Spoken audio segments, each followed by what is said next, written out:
Bu sefer aklım başında, sende kaldı tüm anılar. Yak gitsin hatırım varsa, aramız o, yanım olma, limanamız o. Koşmak yarına adımlarım o, ara beni zor.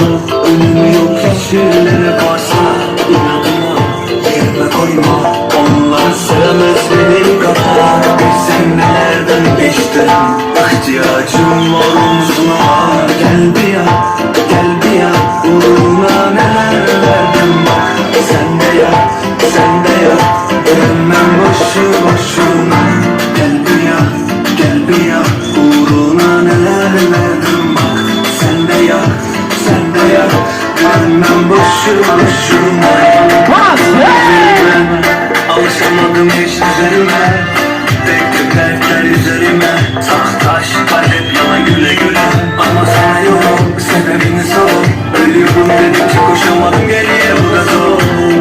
Beni bana bırak artık, hayatıma dair bir iz yok. Bakın ne haldeyiz, akıllı zaman şüphelerime denk.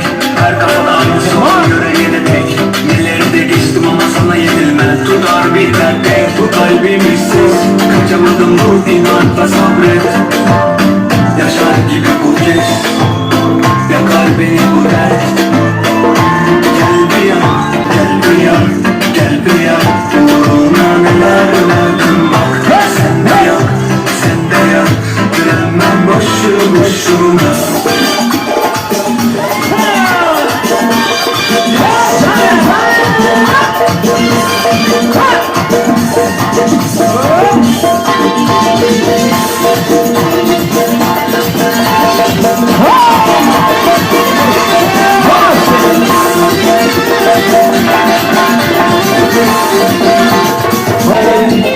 Yarın tüm fikirlerim mağdalarım, İzime kalk kıkır kıkır gülesen.